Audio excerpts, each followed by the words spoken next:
Let me take you on a journey. You don't have to pack anything or prepare in any way.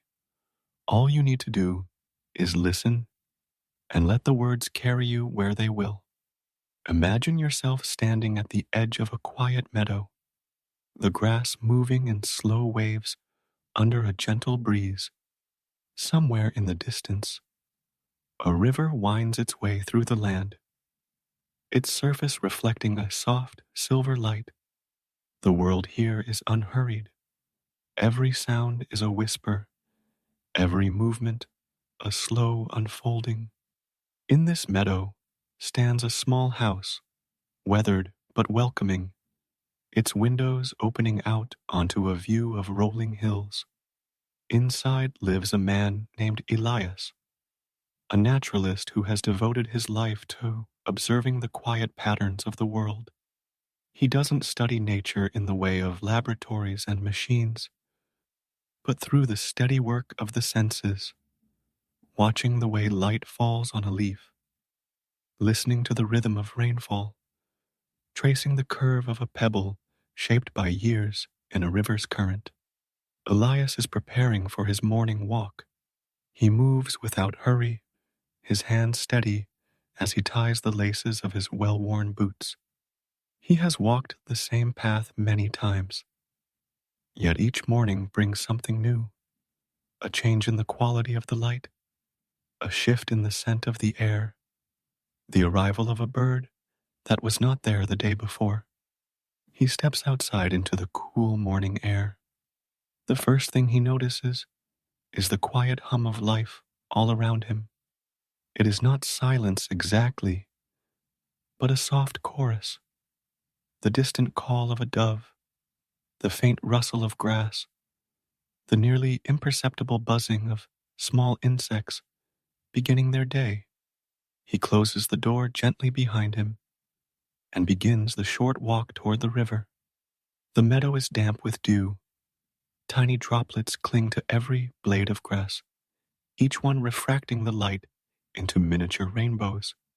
Dew, Elias knows, forms when the ground cools overnight and the moisture in the air condenses into liquid. It is ni of nature's simplest transformations and one of the most beautiful. As he walks, Elias passes clusters of wildflowers, yellow buttercups, pale blue chicory, the soft white of Queen Anne's lace.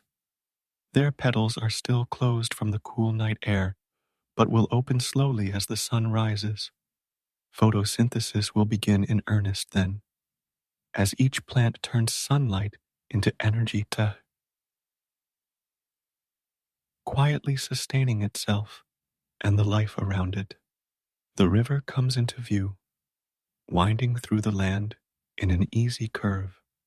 From this distance, it looks still, but Elias knows that beneath the surface, it is always moving, carrying with it tiny grains of sand, fragments of leaves, and microscopic life. Every river has its own character, shaped by its source, its course, and the land it travels through.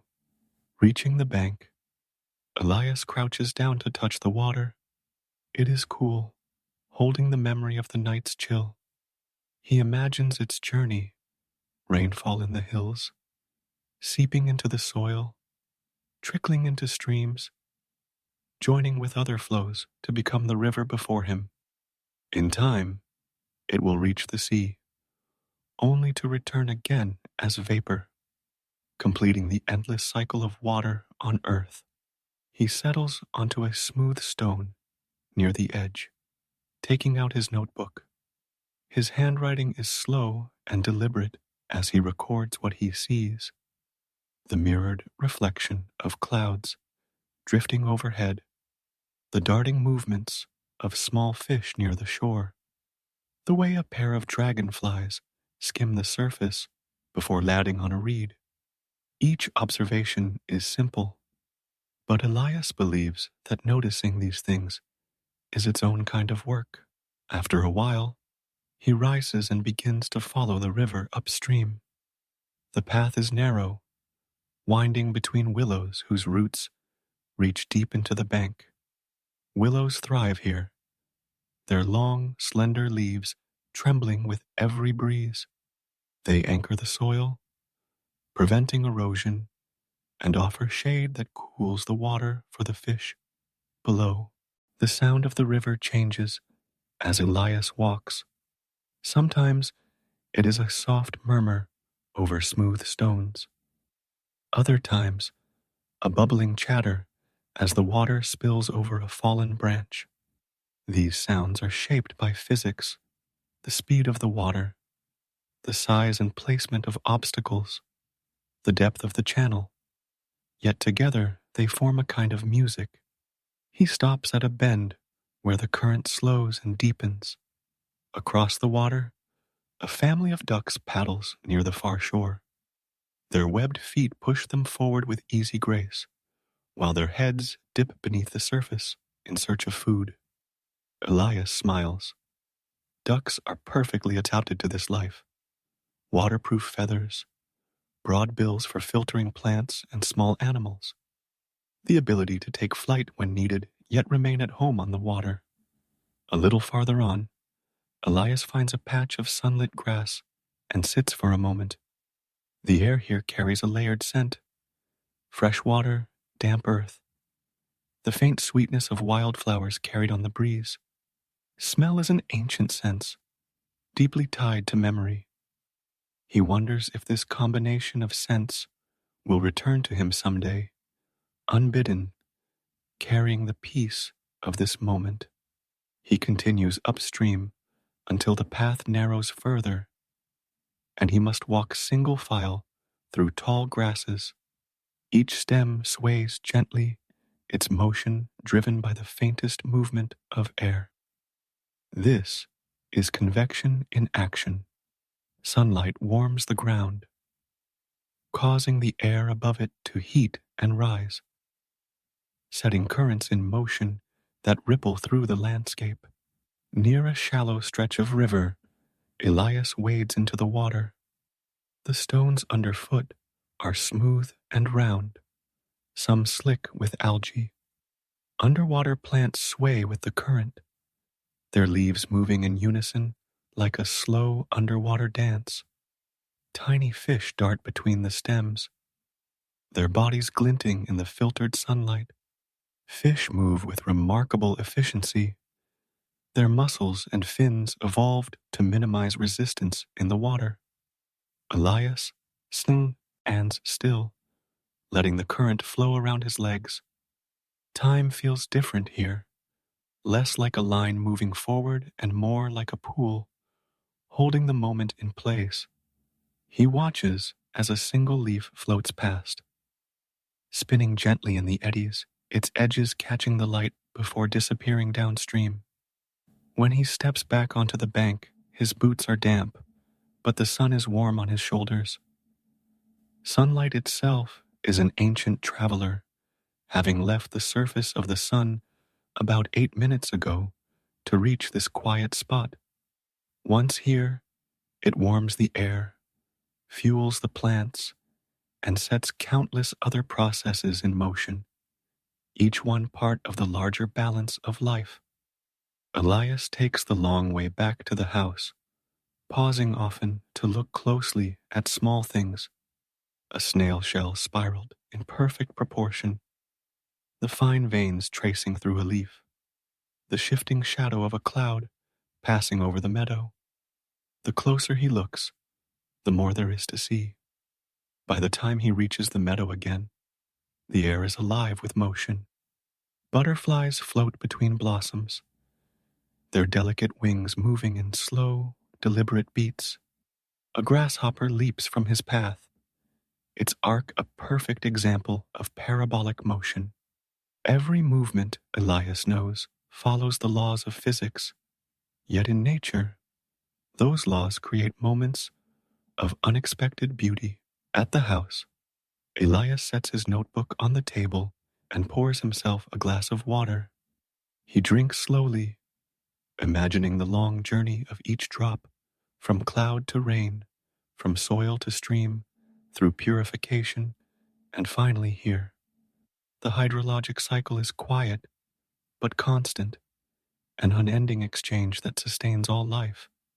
He sits by the open window.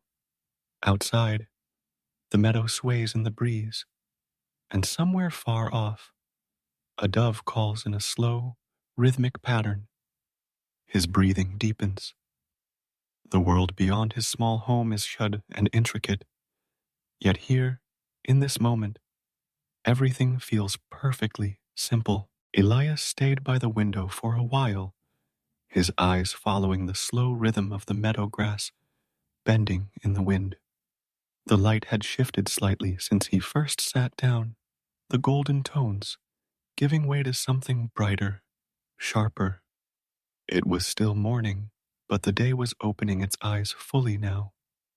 The warmth carried the scent of the earth, a combination of minerals, moisture, and the faint aroma of plants, releasing tiny amounts of oxygen into the air after their early photosynthesis. He reached for a small field guide, resting on the table beside him. The cover was worn from years of use, its pages marked with notes and pressed leaves. Flipping through, he stopped at a section on local bird species. In the distance, the dove's call had been joined by the trill of a warbler, its song rising and falling in a pattern that felt almost like language. In a way, Elias thought, it was language.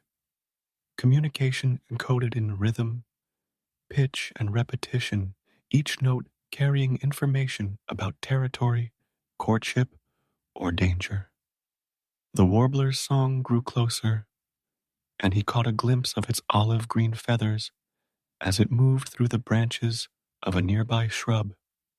The bird was small, its movements precise, quick, its head tilting slightly as it searched for insects among the leaves. Watching it, Elias was reminded of how energy moved through ecosystems.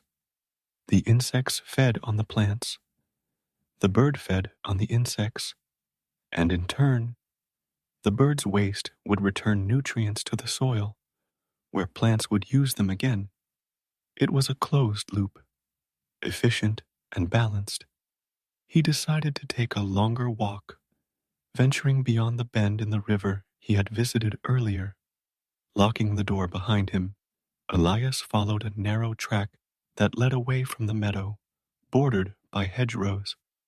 These hedgerows, he knew, were more than simple boundaries.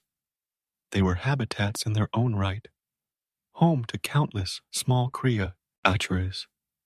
Their dense structure offered shelter to birds, mammals, and insects, while their roots stabilized the soil. As he walked, the path began to rise gently. The land here rolled in soft waves, each hill giving way to another, the lines of the horizon always shifting. From the crest of the next rise, he could see the river below, a silver ribbon cutting through the green. Beyond it, a patchwork of fields stretched toward the base of distant hills. Some fields were a bright spring green, others a deeper shade where the crops had grown taller. He paused to watch a hawk circling high above. Its wings moved only occasionally, slight adjustments to keep it steady on the currents of warm air rising from the ground. This was thermal soaring, a way for large birds to travel great distances while conserving energy. The air heated by the sun rose in invisible columns, and the hawk used them like an elevator, gliding upward without the need for constant wing beats. Following the path downward again, Elias soon came to a small wooden bridge, crossing a tributary of the main river. The water here was shallow and clear, the stones on the bottom patterned with subtle shades of brown, gray, and orange. Kneeling, he watched tiny freshwater shrimp moving among the pebbles. Their bodies were translucent, revealing the gentle pulse of life within. These small creatures played an important role in the ecosystem, breaking down decaying plant matter and providing food for fish. He lingered by the bridge, tracing the patterns in the water with his eyes. The flow was slow enough here to create small eddies behind the rocks, miniature whirlpools that caught bits of leaves and twigs. The way the water moved was governed by fluid dynamics: laminar flow in the calm stretches, turbulent flow where it met obstacles. Even in something as simple as a stream, the principles of physics were at work. Constantly, beyond the bridge, the path led through a stand of tall birch trees, their white bark peeled in thin, papery layers, and their leaves trembled with every breath of wind. The forest floor was soft underfoot, covered with last year's leaves and the new green of emerging ferns. The air here was cooler. The sunlight filtered into shifting patches that moved with the breeze. He stopped to rest against one of the trees, his hand pressed to its trunk. Beneath the bark, a network of xylem and phloem carried water, minerals, and sugars between the roots and leaves. It was a reminder that trees were not static. They were living systems, constantly moving resources to sustain themselves. As Elias moved deeper into the grove, he heard the faint tapping of a woodpecker. The sound was rhythmic, almost metronomic, as the bird worked to reach the insects hidden within the wood. Each tap was a small burst of energy, the force of its beak cushioned by a specialized skull structure that protected its brain from the repeated impacts. Eventually, the birch grove opened into another meadow, smaller than the one near his home. Here the grass was shorter, dotted with low-growing plants like clover and wild thyme. Bees moved methodically among the flowers, their bodies dusted with pollen. Pollination, Elias reflected, was one of the most essential processes on Earth. Without it, many plants could not reproduce, and entire food chains would collapse. In the center of the meadow stood an old stone wall, half covered in moss. He walked over to it, running his fingers along its cool surface. Lichens had colonized the stones, their slow growth a testament to patience. Lichens are remarkable, he thought. Partnerships between fungi and algae, living symbiotically in conditions where few other organisms could survive. He sat on the wall for a while, taking in the view. The sound of the river was fed, but steady in the background, a reminder that it was always there, moving and reshaping the land. Above, clouds drifted lazily, their edges glowing where they caught the sunlight. Clouds form when water vapor rises, cools, and condenses into tiny droplets or ice crystals. Each one is part of the planet's vast water cycle, moving between ocean, sky, and land in an endless rhythm. After a time, Elias rose and began the walk back. The sun was higher now, and the warmth had drawn more activity from the living world. He saw a pair of swallows darting in tight arcs above the meadow, catching insects mid-flight. Their flight was swift and precise, the product of lightweight bodies, long pointed wings, and tails shaped for maneuverability.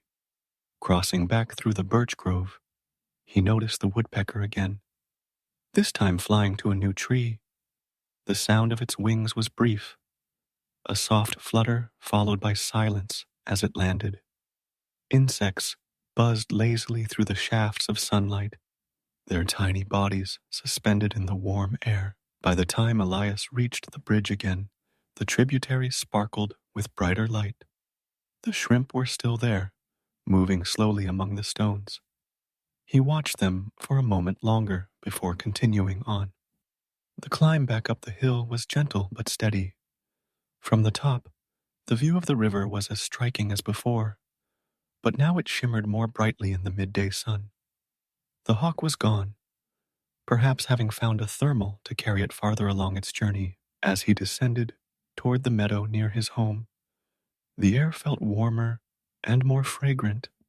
Sunlight reflected from the dew, still clinging to shaded grasses, turning them into scattered points of light.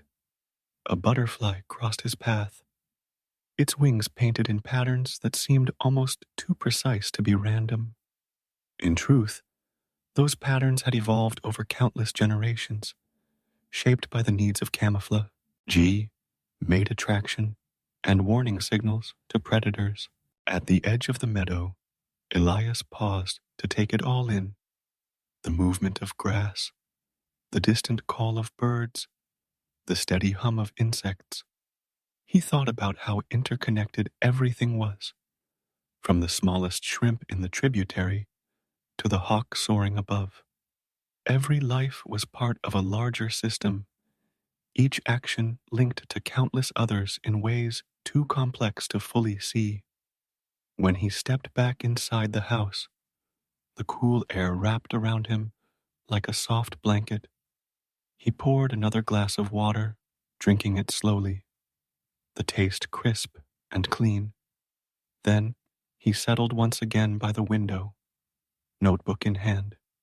He began to write, not to record measurements or findings, but to capture impressions: the feel of the birch bark under his hand, the rhythm of the woodpeckers tapping, the spiraling flight of the swallows outside. The world continued in its quiet way. Somewhere beyond the meadow, the river flowed on, carrying with it the stories of the land. Elias knew he would walk there again tomorrow, and the day after, and the day after that, always finding something new to see, to hear, to understand. The afternoon light spread softly across the meadow, mellowing the colors into warmer shades. Elias closed his notebook and placed it on the table, deciding the day was far too pleasant to stay indoors. He stepped outside again, letting the door fall shut behind him with a sound that barely disturbed the air. The path he took now was different from his morning route.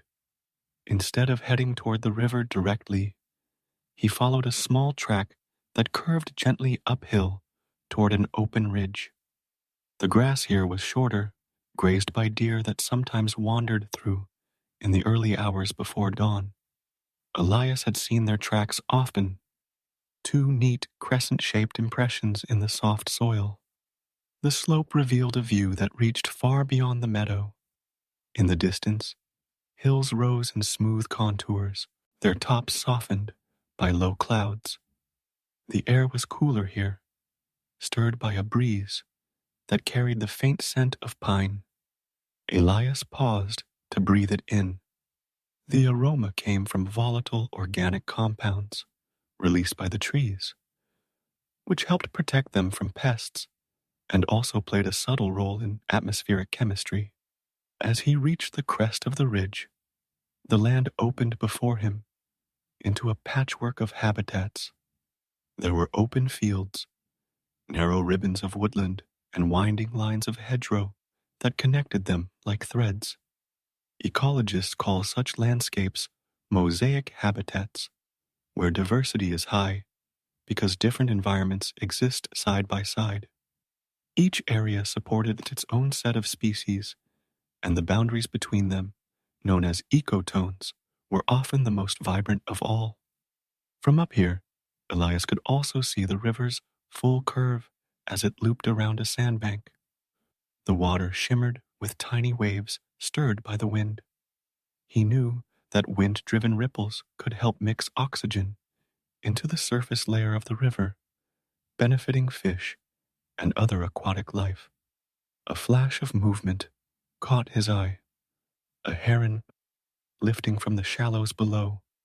Its wings opened in slow, deliberate beats, each motion powerful enough to carry its long frame upward. The bird glided over the meadow and vanished into the trees beyond. Herons are patient hunters, standing motionless for long stretches before striking at fish with precision.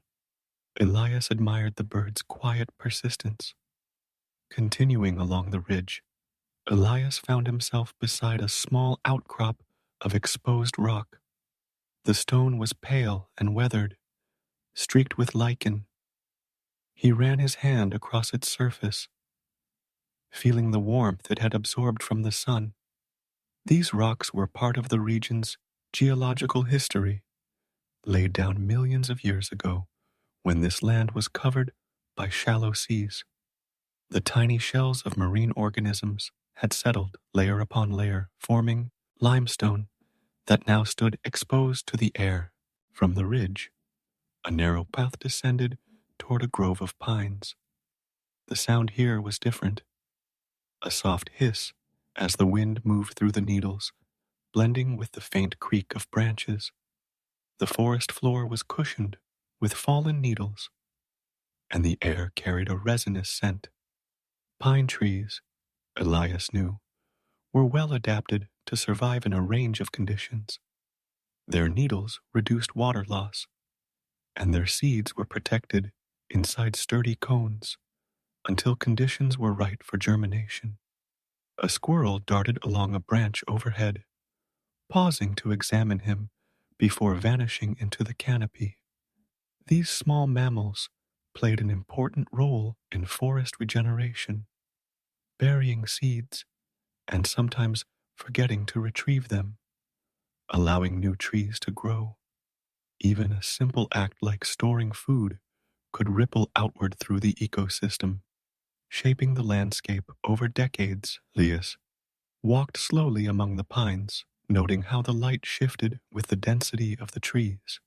In the clearer patches, wildflowers grew, delicate white wood anemones, and the small purple blooms of violets. Such plants take advantage of the sunlight before the tree canopy fully closes in summer.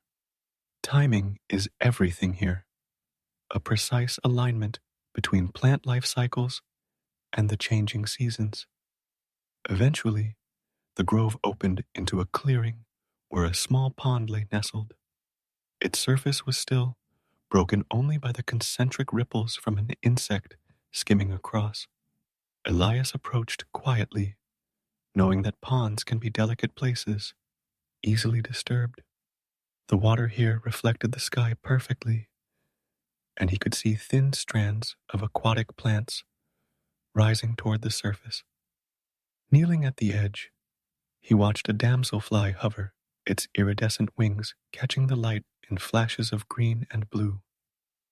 Damselflies spend much of their life underwater as nymphs before emerging to take flight in their adult form. The transformation is part of a pro-ader pattern in nature, metamorphosis, a complete change in body structure that allows a species to use different habitats and resources over its life. The pond also held signs of other life.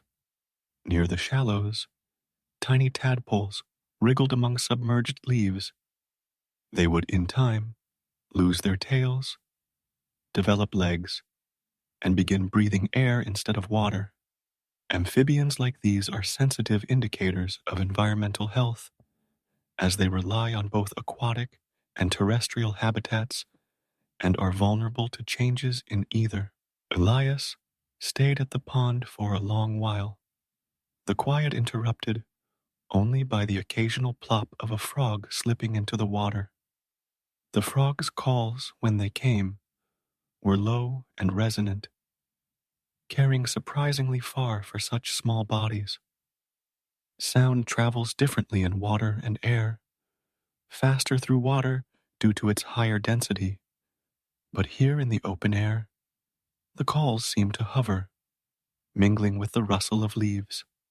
When the light began to soften toward the evening, Elias rose and took the path that led back toward home. He moved at an unhurried pace, letting the breeze and the scents of pine and meadow blend around him.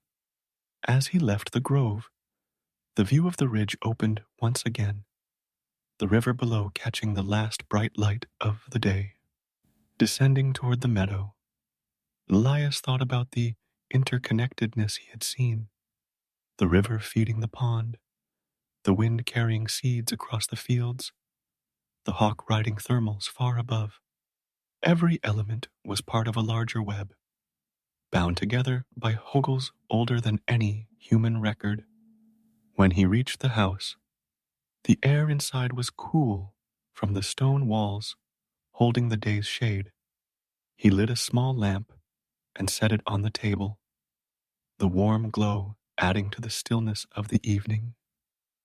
Outside, the sky was deepening into blue, and the first stars were beginning to appear. Elias sat once more by the window, notebook open, and began to write about the day. The ridge, the heron, the pond. His words came slowly, like the flow of the river he had followed earlier. There was no rush. Each entry was a small piece of a larger tapestry, a record of the landscape's quiet movements. He paused, listening to the sounds outside, the chirp of crickets beginning their nightly chorus, the faint rustle of leaves in the soft wind. The patterns of the day had shifted seamlessly into the patterns of the night, and he felt himself relaxing into the rhythm. In a few hours, the moon would rise over the meadow, and the river would shimmer again under a different kind of light. For now, he simply sat, breathing slowly, letting the stillness settle around him like a blanket. Let me take you a little further along this quiet journey. The river's sound was softer here, as though it had been wrapped in a gentle blanket. Amelia walked beside it slowly, letting each step match the rhythm of the water's movement. The sun had shifted further toward the horizon, and the light was now a deeper shade of gold. The air carried the faint scent of pine, mingled with the earthy freshness that rises when the ground is warm, but the shade is cool. She paused to crouch beside the riverbank, noticing the way tiny ripples formed around submerged stones. Each ripple moved outward in perfect, expanding circles, a natural demonstration of wave propagation. She thought about how, in physics, those ripples were not just water moving outward, but energy being transferred through the medium, much like how sound traveled through air or light through space. A heron stood a short distance ahead, perfectly still. Its legs were slender, almost delicate looking, yet they held its entire frame steady in the slow-moving current. Amelia remembered reading that herons could stand for hours, waiting for the subtle flickers of a fish beneath the surface. Patience, she thought, was its greatest tool. She continued walking, her mind wandering to the quiet sciences that existed unnoticed in every part of the natural world. The slope of the land, for instance, was gradually changing. The slight incline meant that the river's velocity here was slower than upstream, allowing more sediment to settle along the banks. These deposits created fertile soil where clusters of reeds and delicate wildflowers grew. A soft wind rustled the leaves overhead, producing that familiar whispering sound that seemed to soothe something deep within her. The wind's texture felt like silk brushing against her cheeks, and she thought about how this sensation was really the movement of air molecules, colliding gently with the sensitive receptors in her skin. The human brain, she reflected, was capable of turning those simple signals into something profoundly emotional. Further along, she came to a bend in the river where the current pooled into a small mirror-like bay. The surface was so still that the reflection of the surrounding trees looked almost more real than the forest itself. She knelt and trailed her fingers lightly through the cool water, watching concentric ripples expand from her touch. It reminded her of how even the smallest interaction in a system could have far-reaching effects, like a stone dropped into a pond or a single kind word in a person's day. A low sound caught her attention, a rustle in the tall grass nearby. She turned her head slowly and saw a small family of deer stepping delicately from the shadows. The largest doe led the way, her ears twitching at the slightest noise. The fawns followed closely, their legs thin and slightly unsteady. They moved toward the water's edge to drink, each motion careful, as though the world were something fragile that needed to be handled with care. Amelia stayed perfectly still, not wanting to disturb them. She felt a calm connection to these creatures, aware that their hearts beat in quiet rhythm just as hers did, powered by the same biological principles that governed all living beings. Oxygen entered their lungs, dissolved into their blood, and was carried by red cells to fuel each cell's work, an unbroken process of life's delicate balance. The deer lingered for a few moments, then slipped back into the forest without sound, leaving only the gentle ripples where their muzzles had touched the water. Amelia resumed walking, feeling that every step was a continuation of some ancient path, one walked by countless beings before her. The path began to rise slightly, leading her toward a ridge where the forest thinned and opened to a wider view. As she climbed, she noticed the shift in the air temperature. It was cooler here, and the wind was stronger, carrying with it the faint scent of distant rain. From the top of the ridge, she could see far into the valley beyond, a tapestry of green fields, winding streams, and patches of woodland, each detail softened by the hazy gold light. She found a flat rock and sat down, allowing herself to simply be still. There was no rush here, no demand for speed. She listened to the slow rhythm of her breathing, feeling how her chest expanded and contracted in time with the quiet rise and fall of the land below. Her thoughts moved gently, like clouds drifting in the sky. A small bird landed nearby, tilting its head as if curious about her presence. Its feathers were patterned with tiny flecks of brown and cream, and its movements were quick but deliberate. She thought about the incredible efficiency of a bird's respiratory system, the way air passed through their lungs in a one-way flow, allowing for a constant supply of oxygen during flight.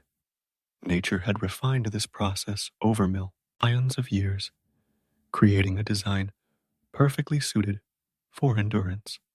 Time passed unnoticed until the first faint stars began to appear. They emerged one by one, their light having traveled across unimaginable distances to reach this moment. Amelia thought about how each star was a sun, perhaps with its own worlds orbiting silently. Some of that light might have begun its journey before there were even humans to see it. She lay back against the warm stone, watching the sky grow darker. The deepening blue seemed to pull her into its quiet vastness, the way the ocean might draw one into its depths. She felt no fear in this immensity, only a sense of belonging to something far greater than herself.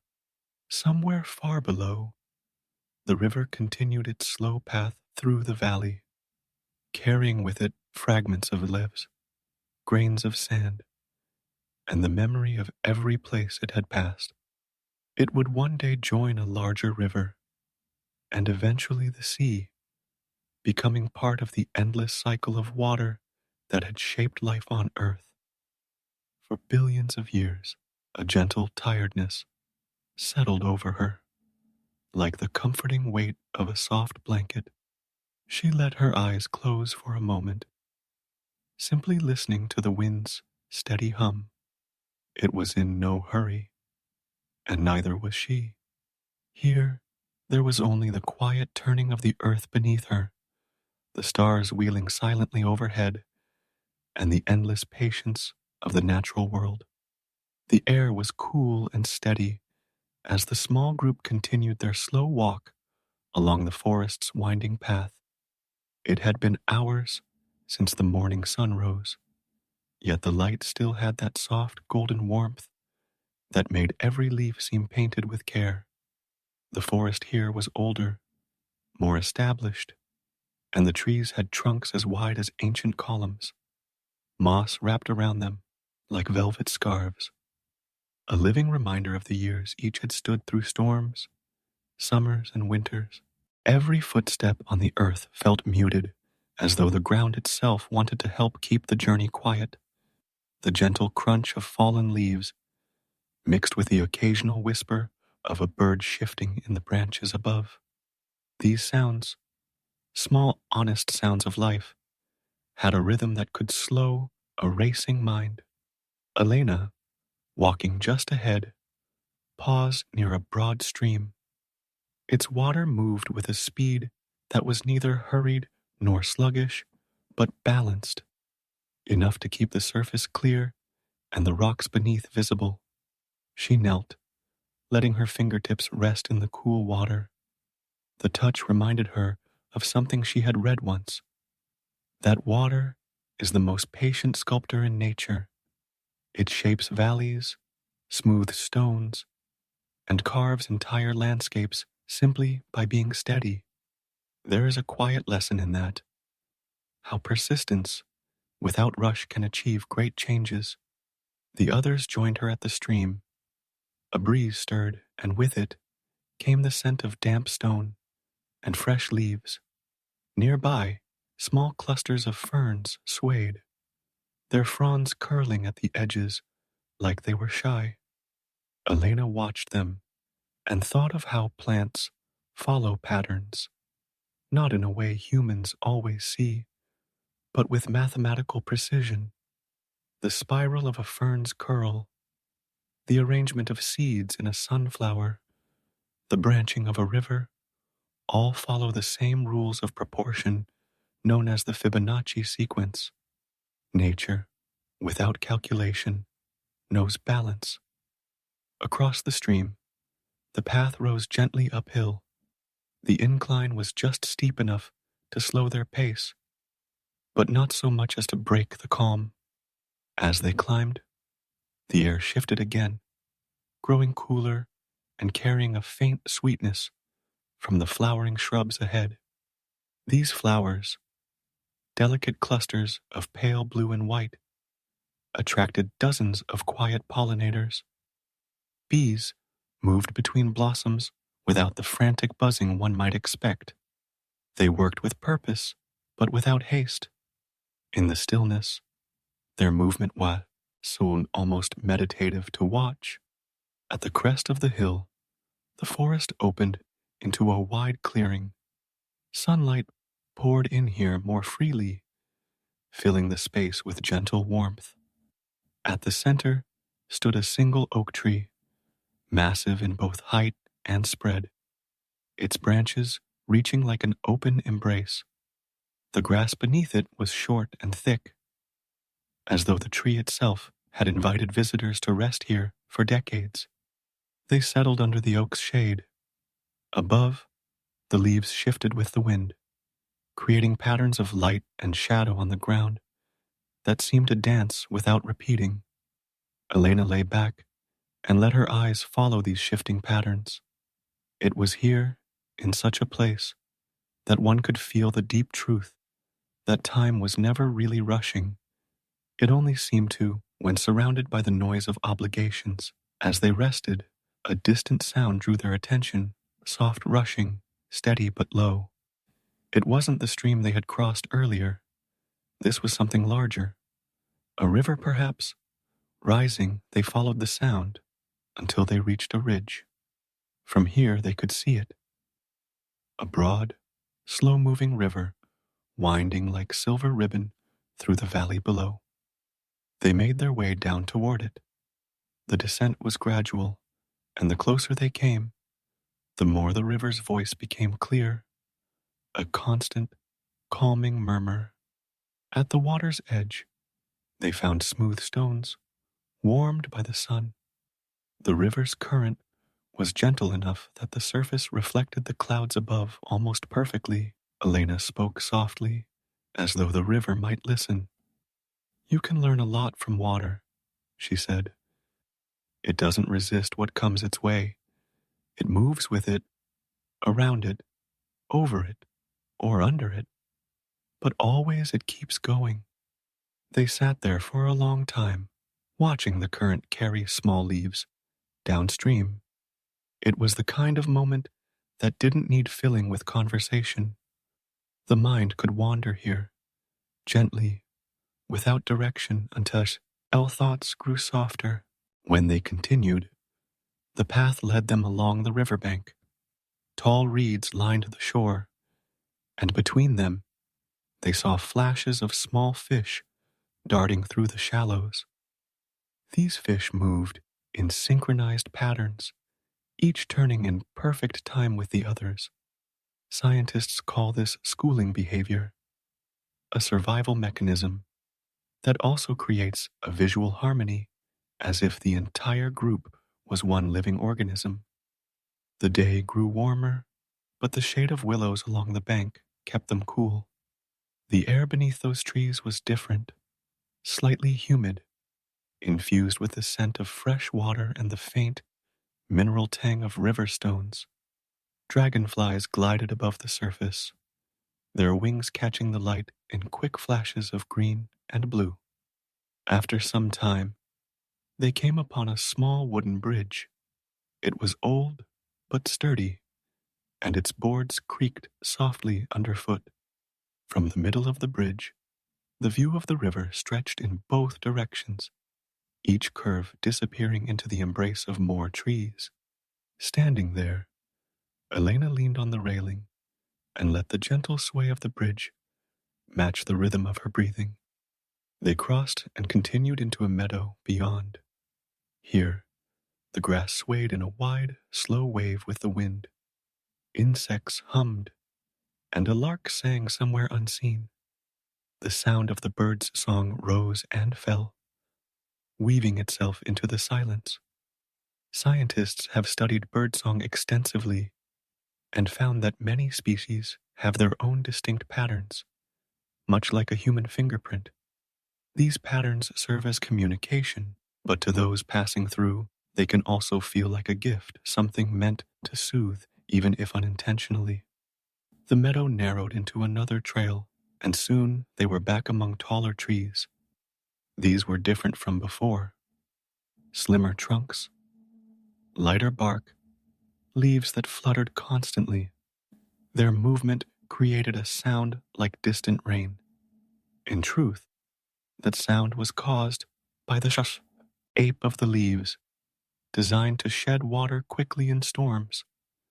But here, it was only the breeze making its music. As the sun began to lower, the light took on a warmer tone.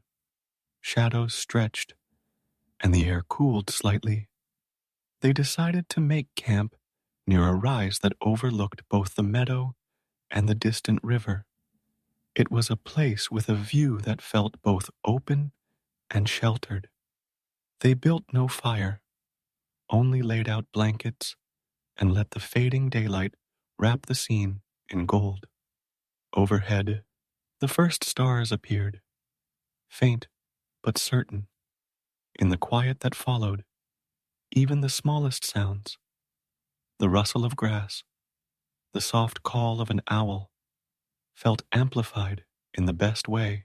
Elena lay back, her head resting on folded arms, and let her eyes trace the constellations. She thought about how these same stars had been seen by countless others before her, sailors charting courses, farmers tracking seasons, and travelers like themselves finding a sense of place in their light. Slowly, as night deepened, the air grew cooler. The rhythm of breathing slowed. Around them, the earth continued its quiet work, the river flowing, trees swaying, creatures resting, and with that steady, unbroken background, sleep came gently, like a soft tide rising over the shore. The path curved gently alongside a quiet stream, its water gliding over smooth stones with a sound so soft it seemed to blend with the air itself.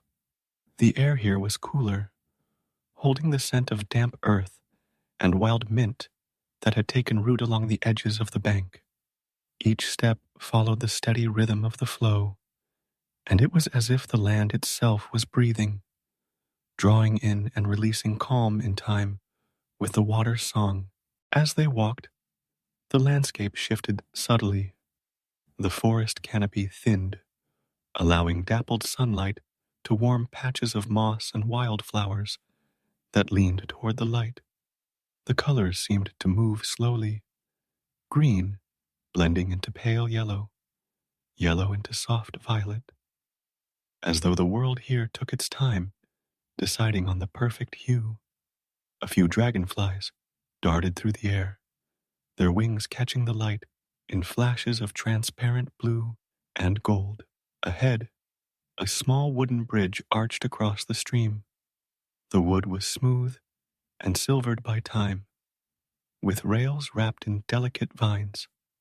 Crossing it felt like stepping into another part of the day, the way a single page turns in a long, quiet book. Beyond the bridge, the ground rose gently, and the sound of the stream grew fainter, replaced by the low hum of wind moving through tall grass. To the left, a meadow opened wide, swaying with thousands of tiny seed heads that caught the sun like flecks of silver. Here, the air carried a different fragrance, something dry and faintly sweet, like sun-warmed straw and distant rain. A lone hawk circled high above, its wings holding the air as if it had no intention of landing. There was a bench near the edge of the meadow, carved from a single piece of cedar. The wood held the scent of its own resin, and when they sat down, the view stretched for miles. In the distance, a line of low hills rose, like the softest folds in a blanket, their shapes blurring slightly in the afternoon light. It was the kind of view that made thoughts slow down, not because anything demanded attention, but because there was so much space for them to drift without an effort. A few bees moved lazily among the flowers at their feet, visiting each in a slow circuit. One hovered over a cluster of bluebells, its wings moving too fast to see. Bees, they thought, worked tirelessly, yet without the frantic pace humans often brought tea to their own tasks. In truth, a bee's movement was efficient and purposeful, directed by an instinct that had evolved over millions of years to keep the hive alive. Scientists had studied the patterns of their foraging, discovering that bees often follow a trap line, visiting flowers in the same orders each time to maximize efficiency. It was a reminder that even in nature, routine could be a source of peace rather than monotony. The meadow sloped gently upward toward a grove of tall poplars. Their leaves flickered in the wind, flashing from green to silver in a way that seemed to create its own quiet music. Each poplar stood straight and narrow, their trunks pale against the darker soil. Passing between them, the air grew cooler again, carrying with it the faint sound of the water once more. Not the gentle trickle of the stream from earlier, but a deeper, slower tone. At the far edge of the grove, a pond revealed itself, round and still, holding the sky in its surface like a perfectly polished mirror. A single lily pad floated near the center, and beneath it, they could just make out the dark, graceful movement of a fish. The water's edge was lined with reeds and soft mud, where the tracks of a heron marked its earlier visit. They knelt at the water's edge and let their fingers trail just above the surface. The pond was fed by an underground spring, so the temperature remained steady year-round, cool in the summer, gently warm in the cold months. Springs like this were nature's quiet engineers, providing habitats that supported countless species of plants and animals. The constant flow of mineral-rich water encouraged a delicate balance, one that could be disrupted by even small changes in the surrounding land. A gentle breeze moved across the pond, sending a ripple outward that broke the reflection of the clouds into soft fragments. Watching them rejoin was like watching time reverse, the image knitting itself back together without a single seam. The thought came that perhaps life's own disruptions could be like this pond, disturbed for a moment, then settling back into something whole again. Near the far side of the pond, a willow tree leaned over the water, its branches trailing like fingers into the surface.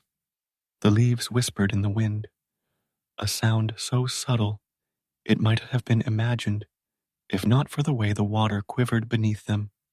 Willows had long been known for their flexibility, able to bend without breaking under the weight of wind or snow. Botanists had studied their unique cell structure, finding that their fibers aligned in a way that distributed stress evenly throughout the branch. It was this design that made them both graceful and enduring.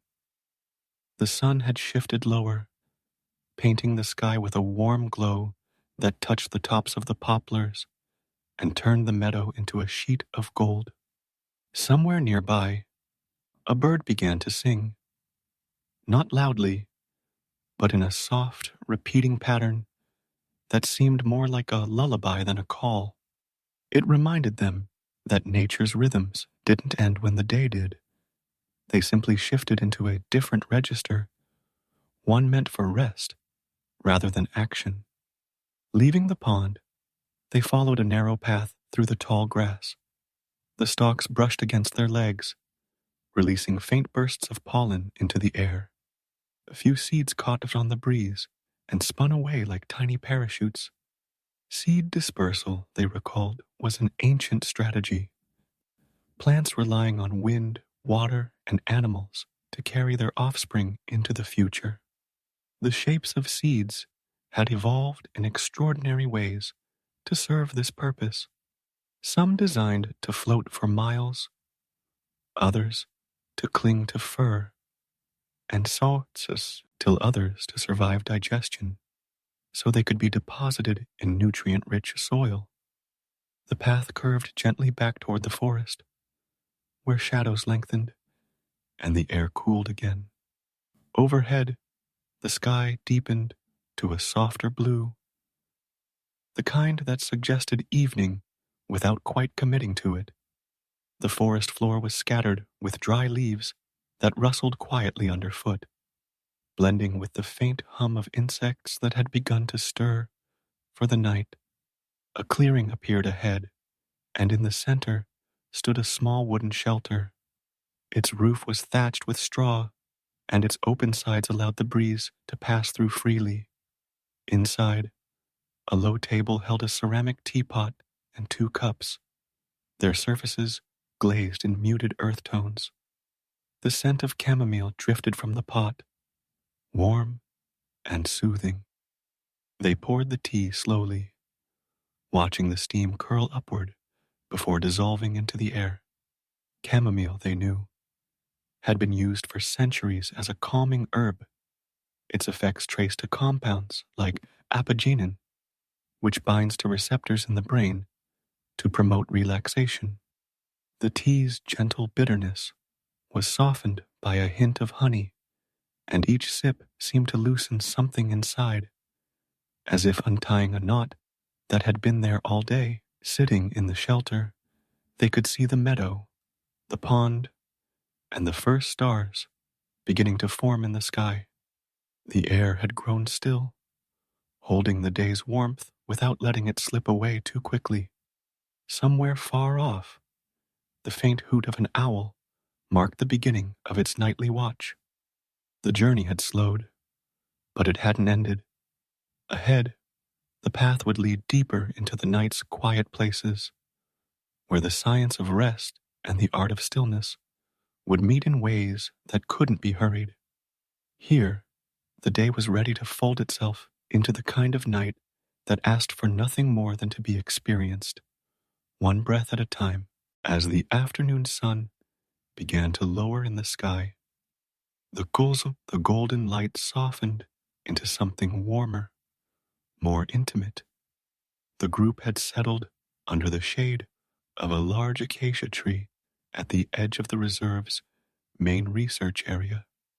The air here seemed almost still, broken only by the occasional rustle of leaves as a light breeze wandered through. In the distance, a pair of giraffes moved with unhurried grace, their elongated necks swaying like the slow pendulum of a clock.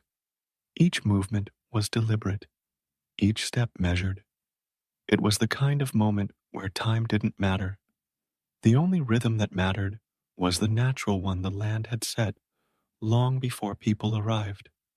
The guide, whose years in the reserve had given him both patience and a deep sense of respect for every creature, began to speak softly, more like telling a secret than delivering a lecture. He explained how giraffes, despite their seemingly cumbersome height, had evolved remarkably efficient circulatory systems. Their large hearts, nearly 2 feet long, pumped blood at pressures double those of humans, ensuring that their brains received enough oxygen even from such a distance away. And yet, when they bent down to drink, special valves in their necks prevented blood from rushing to the brain too quickly. It was a quiet lesson in adaptation, nature's ability to find elegant solutions to seemingly impossible problems. Beyond the giraffes, the landscape sloped gently toward a cluster of shallow watering holes. The group decided to walk there, their steps falling into a slow, synchronized rhythm. The ground was soft underfoot, dotted with patches of wildflowers so small you had to lean close to see their intricate patterns. Tiny bursts of violet and yellow peeked out from the grass, their delicate petals trembling in the faint wind. Each flower, the guide explained, played a part in the ecosystem's balance.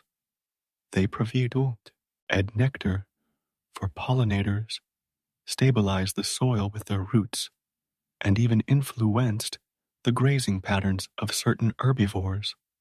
A simple plant, yet vital in ways that weren't immediately obvious.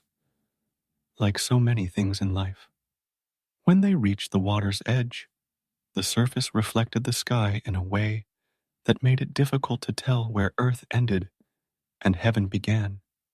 A family of warthogs approached from the opposite side, their snouts already dusty from foraging. They knelt almost politely, bending their front legs to drink, the ripples spreading outward in slow, concentric circles. It was a moment of shared stillness between human and animal, both taking what they needed from the water, neither disturbing the other. A little further along, a colony of weaver birds had constructed their intricate nests on the overhanging branches. The guide pointed out how each nest was a testament to precision and patience. The males wove them strand by strand from grass and twigs, sometimes taking days to complete one. If a female didn't approve, the male would dismantle it and start again, undeterred. There was something profoundly calming in the persistence of these small creatures, in the idea that beauty was built slowly, with intention, and without hurry. The sky shifted again, the sun now leaning toward the horizon. The air began to cool, carrying with it the earthy scent of damp soil, and the faint sweetness of blooming acacias. In the distance, the first shadows of the evening gathered like soft ink stains on the ground. The group returned to camp at an unhurried pace, their voices low, as if not to disturb the quiet spell the land had cast over them. Dinner that evening was simple: fresh vegetables, lentils, simmered with mild spices, and warm bread baked over coals. The meal was taken outdoors under the wide sky, where the first stars had begun to appear. One by one, constellations revealed themselves, each carrying a story from a time when people navigated not by maps or machines, but by memory and the positions of the stars above.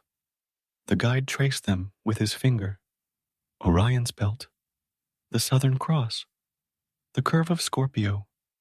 He spoke about how ancient travelers had relied on these patterns for direction, and how, in many ways, the stars were like an unchanging map that linked generations across centuries. Later, a small fire was lit, not for warmth, but for the gentle comfort of its light.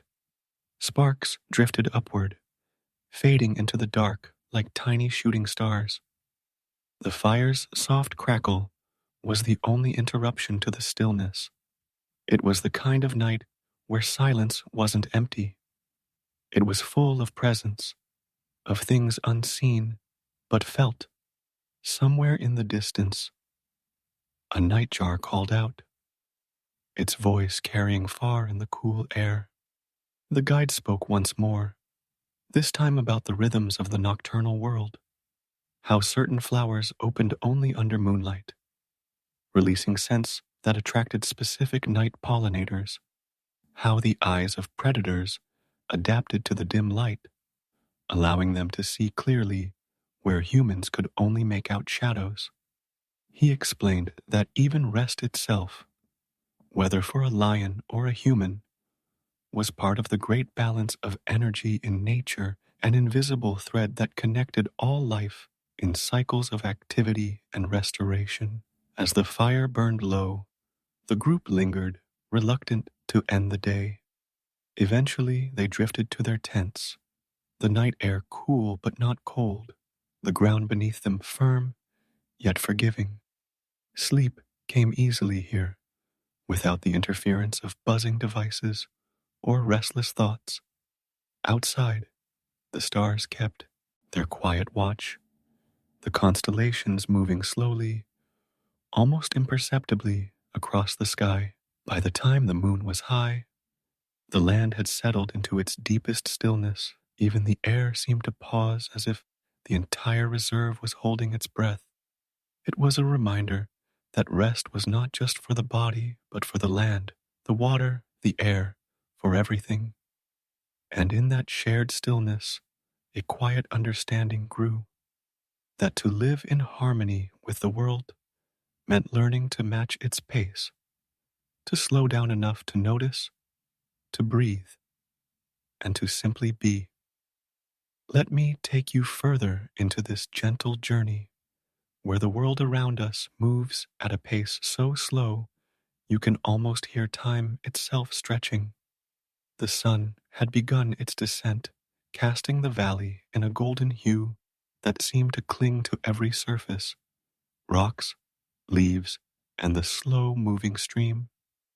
The air was neither warm nor cool, but balanced, the perfect temperature that made every breath feel like a deep sigh of relief.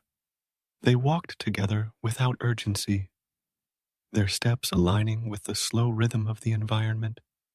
The sound of their feet brushing against the earth was softened by the moss and the dry leaves scattered along the trail. Every now and then, a bird would call from somewhere unseen, its tone low and unhurried, as if it, too, was aware that here time was not something to be chased. Elias, the older man who had been their quiet guide since the beginning of this journey, glanced toward the horizon where the mountains stood like ancient guardians. His voice, when he finally spoke, carried the weight of many years, but none of the sharpness of command. Do you know why the air feels so different here? He asked. His gaze remained fixed ahead, but his words were meant for them. The others looked at him curiously, waiting. It's because the trees here breathe differently, Elias said softly. In most places, the trees have learned to adapt to human rhythms, fast, impatient, interrupted. But here, they follow only the sun, the soil, and the wind. They open their pores slowly in the morning and close them gently at night, never rushed. The oxygen here is as unhurried as the land itself. When you breathe it in, you match its pace without even noticing. They all inhaled at the same time, perhaps unconsciously, and felt that invisible slowing, heartbeats aligning with the deeper tempo of the valley. Further along, they reached a clearing where wildflowers grew in careful chaos. Blue, yellow, and soft white blossoms dotted the grass like scattered stars. Elias knelt, touching a cluster of pale blue petals. These, he said, are a variety that bloom according to lunar cycles, not just in timing, but in the angle they open. Some scientists dismiss this, but watch them closely over days, and you'll see. They turn ever so slightly toward the moon at night, as though they're listening to something the rest of us can't hear. His words didn't demand belief. They invited observation. In the stillness, one could almost imagine the faintest movement of the flowers in the evening air. The breeze here carried scents that didn't exist in busier places. Earth damp from a stream upstream, the sweetness of crushed leaves, and the faint spice of pine sap. They set down their packs and rested there for a while, Elias encouraging them to simply notice the space without speaking. It was a kind of education not found in books, learning not just about the world, but how to be in it. After some time, they continued and the trail narrowed, winding through a shaded grove where the canopy formed a living ceiling above. Shafts of sunlight fell like liquid gold onto the ground, each beam shifting slowly with the oviment of leaves high above. Here, Elias spoke again. Light travels from the sun in about 8 minutes. That means what you feel on your skin right now began its journey before you even stepped into this grove. The warmth is older than this moment. In that way, every touch of sunlight is a kind of time travel. They walked in silence after that, letting the thought sink in. Time travel, not in the dramatic sense of machines and flashing lights, but in the quiet way that photons carried their history to them. Eventually, they reached a small wooden bridge over a stream. The water was shallow and clear, revealing smooth stones beneath. Elias stopped in the middle, leaning on the railing. Notice how the water moves, he said. It flows quickly in the center, but near the edges it slows, almost resting before it continues. That's because of the boundary layer effect, a simple law of physics, yet it mirrors life. Even in movement, there are places for rest. They watched as small ripples formed around fallen leaves, drifting lazily downstream. A few landed near the edges, caught in the slower current, rotating gently before slipping back into the main flow. The bridge led to an open meadow where the grass swayed in long, unbroken waves. The sight was hypnotic, the movement uniform but never exactly the same. Elias encouraged them to walk barefoot here. The coolness of the grass was refreshing, each blade bending under their weight without breaking, then returning upright after they passed. As they crossed the meadow, the conversation shifted to the migratory patterns of birds. Elias explained how some species navigate by sensing the Earth's magnetic field, a skill so precise that they could return to the same nesting site year after year, even across continents. Science still doesn't fully understand it, he said. We can measure the field, we can map it, but FE-Ling it, knowing it the way these birds do, is something that can't be replicated by instruments. It's a kind of intelligence we've forgotten. The idea lingered with them as they reached the far end of the meadow and entered a forest of tall pines. The scent here was sharper, resinous, and deeply grounding. The ground was cushioned by layers of pine needles, muffling their footsteps to near silence. Somewhere in the distance, a woodpecker tapped rhythmically, its sound blending into the background of the forest. Sunlight filtered through in narrow columns, spotlighting certain patches while leaving others in soft shadow. They came upon a fallen tree, its trunk covered in moss and tiny fungi. Elias pointed out the delicate network of mycelium beneath the bark, explaining how it connected trees to one another, sharing nutrients and signals, an underground communication system older than any human language. It's like a forest internet, he said with a faint smile. But instead of sending words or pictures, it sends warnings, nourishment, and even support to weaker trees. In a way, these trees take care of each other better than we do. The thought brought a quiet kind of humility. They followed the trail deeper into the pine forest until the sound of running water returned, this time louder, more insistent. Soon, they emerged at a small waterfall, cascading into a clear pool. Mist hung in the air, cooling their skin. The sound was constant, but not intrusive, a steady presence that seemed to wash away any lingering tension. Elias suggested they close their eyes and listen, not just to the waterfall, but to the layers of sound around it, the distant rustle of leaves, the occasional chirp of a bird, the almost imperceptible hum of insects. Your brain, he said softly, responds to these natural sounds differently than to artificial ones. The patterns are more complex, but less predictable, which makes them calming. They draw your attention without demanding it. The pool at the base of the waterfall was shale, low near the edges, and the water was cool, inviting them to wade in. The smooth stones underfoot felt ancient, worn by countless years of water passing over them. They stayed there until the sunlight began to fade and the first hints of evening crept into the air. Then, slowly, they began the walk back toward the valley, every step measured and unhurried, as if prolonging this state of quiet connection with the world around them. When they finally reached their resting place for the night, a small camp near the stream, Elias prepared tea made from dried herbs gathered earlier in the day. The steam curled upward in slow spirals, carrying a scent that was earthy and faintly sweet. They sat in silence as the stars began to appear overhead, one by one, until the night was scattered with light. Elias spoke only once, before they drifted toward sleep.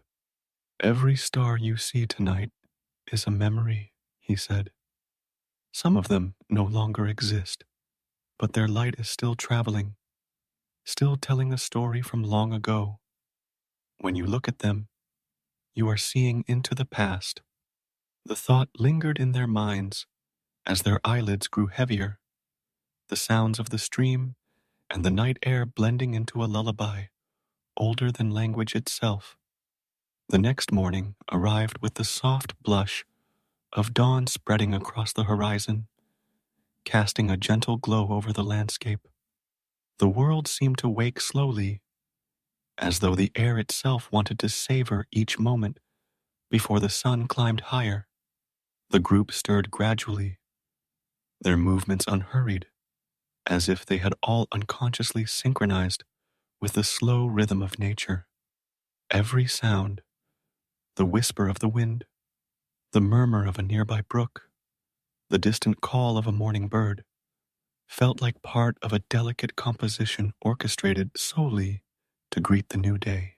The campsite had grown familiar, and yet every detail offered something new when seen through the lens of early morning light.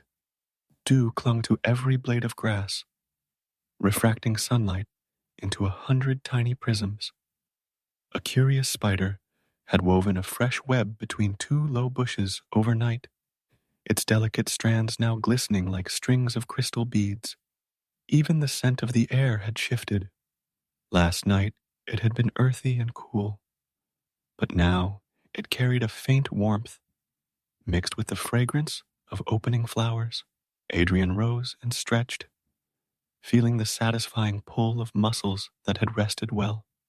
He had spent years studying the human body, understanding its complex systems, yet mornings like this always reminded him of something that no textbook could fully capture: the innate connection between the body and its environment.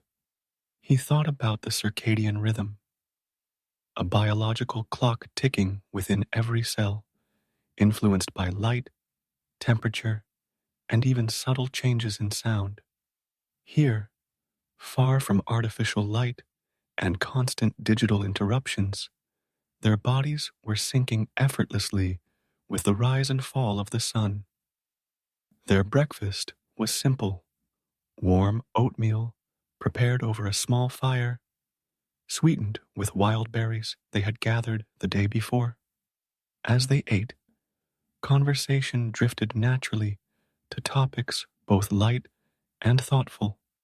Lila spoke about how the act of foraging had made her more mindful of what she consumed, how knowing the origin of her food seemed to make each bite more satisfying.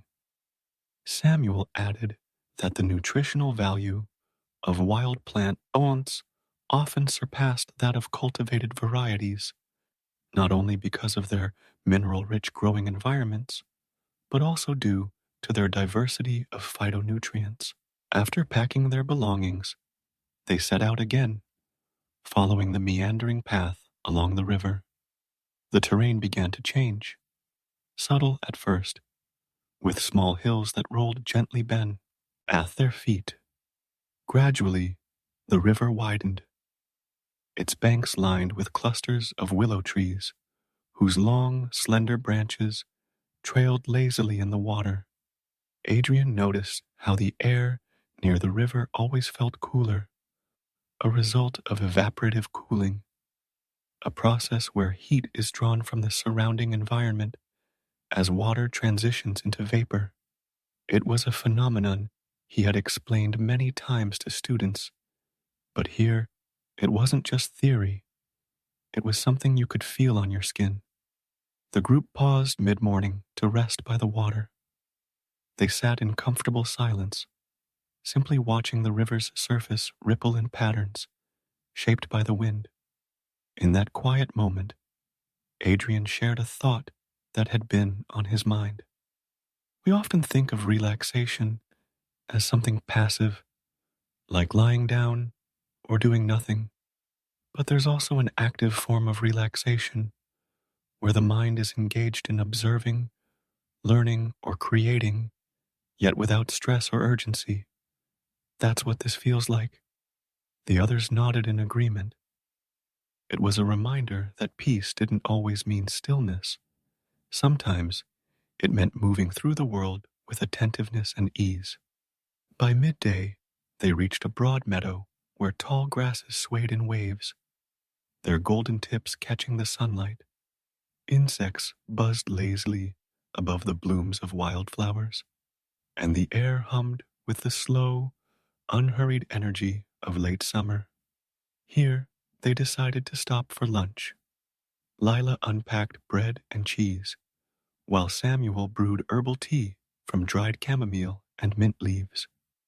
They ate in the shade of a solitary oak tree, whose massive branches stretched like open arms, sheltering them from the heat. The conversation turned to the oak itself. Samuel, who had a deep appreciation for botany, spoke about how oak trees could live for hundreds of years, serving as keystone species in their ecosystems. Their acorns fed countless animals. Their branches offered nucleus, sting sites for birds, and their roots stabilized the soil. An oak isn't just a tree, he said. It's a community. Adrian listened, reflecting on how interconnected everything was.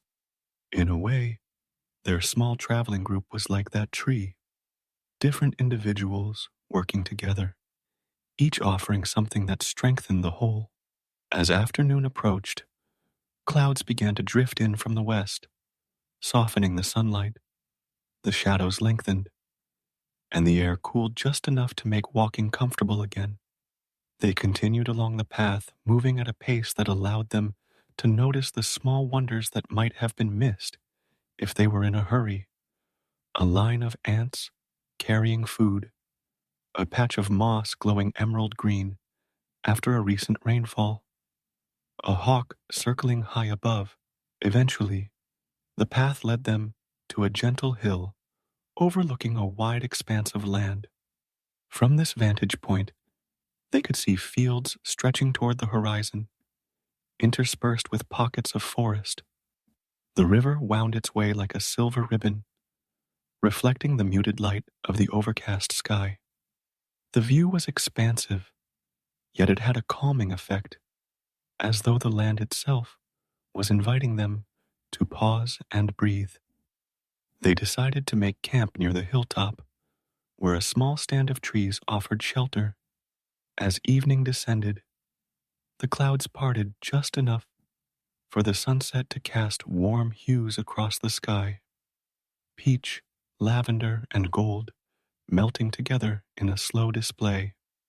The group sat quietly, each lost in thought, the day's journey settling gently into memory. When night fell, the air grew cool again. They built a small fire, not for necessity, but for the comfort it brought.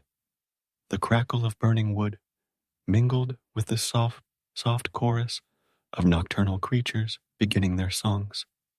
Adrian leaned back against his pack, feeling the gentle pull of drowsiness, not from exhaustion, but from the steady rhythm of the day. There was something deeply satisfying about the simplicity of their routine. Walk, observe, rest, share stories, sleep. It felt as though they had aligned themselves with a pattern older than civilization itself. Before turning in for the night, Adrian looked up at the sky. Without the interference of city lights, the stars appeared in breathtaking clarity, each one a distant sun, radiating its light across the void of space. He thought about how ancient travelers had once navigated by these very points of light, trusting in patterns that never failed. There was comfort in that continuity, a reminder that some things remained constant, no matter how much the world changed. They drifted off to sleep gradually, the steady sounds of nature wrapping around them like a blanket, the rustle of leaves in the wind, the soft murmur of the river far below, and the rhythmic rise and fall of their own breathing created a harmony that carried them gently toward dreams. Let me take you further, deeper into this quiet journey, where time loses its sharp edges and everything softens into gentle shapes and muted colors. The wind has calmed now, brushing through the leaves as though it, too, has grown sleepy. Above, the moon has climbed higher, shedding a cool light over the path ahead. The river still flows to our left, its voice low and steady, almost like it's humming a tune too old to remember, yet too familiar to forget. Ahead lies a meadow you've not seen before. It's wide and open, but not empty. Small clusters of wildflowers scatter across the grass, their pale petals glowing faintly under the moonlight. You might think flowers sleep completely at night, but many species keep a delicate awareness of their surroundings. Some, like evening primrose, open fully only after dusk, releasing their fragrance into the cool air to attract nocturnal pollinators like moths. This meadow seems to be home to a few of those flowers, their white blossoms gently moving as if breathing. We step lightly into the meadow, and the sound changes again. The firm crunch of the trail beneath your feet is replaced by the soft hush of grass bending. If you pay close attention, you can hear the faint chirp of crickets, each producing its sound by rubbing their wings together in a rapid rhythm. The speed of these chirps isn't random. It changes with the temperature of the air, slowing on cooler nights and quickening in warmth. Nature has a way of tuning itself to its environment without a single clock in sight. The air here feels different, too. The scent of the river is softer now, replaced by a mixture of damp grass and the faint sweetness of blooming flowers. Inhaling deeply feels effortless, as though the body already knows this is a safe place. Our minds, too, respond to such environments. Natural spaces with open skies and gentle sounds tend to lower cortisol, the stress hormone, and encourage alpha brainwave activity. Alpha waves are often linked to relaxation, meditation, and readiness for sleep. And right now, without effort, your brain might already be drifting into that slower rhythm. We pause in the center of the meadow. The moonlight lays a silver pathway across the grass, and the shadows of tall plants stretch long and thin. You might notice how light at night is not entirely absent of color, while human eyes shift to a more monochrome view in low light due to the rods in our retinas becoming more active. Subtle tints remain if the source is bright enough. Like this moon, your vision might sense soft blues, muted greens, and a pale gold around the flower's edges. Beyond the meadow, the forest resumes, but there's no rush to reach it. Here, the openness offers a different kind of peace than the shelter of trees. You can see further in all directions, giving the mind space to wander outward, away from worries, and closer to a restful emptiness. This openness is not loneliness.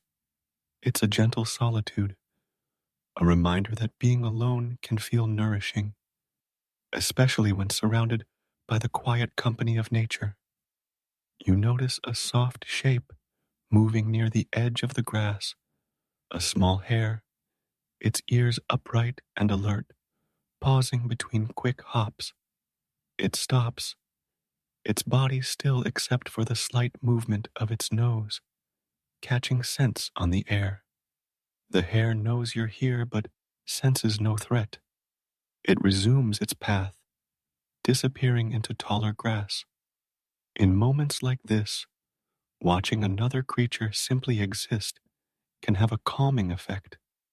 The mind, instead of replaying concerns, starts to mirror the simplicity of the scene, just breathing, just being. We walk slowly toward the far edge of the meadow, where a low mist has begun to form. Mist develops when moist air cools enough for water vapor to condense into tiny droplets, often during clear, calm nights like this one. Moving through it feels almost like stepping through a cloud.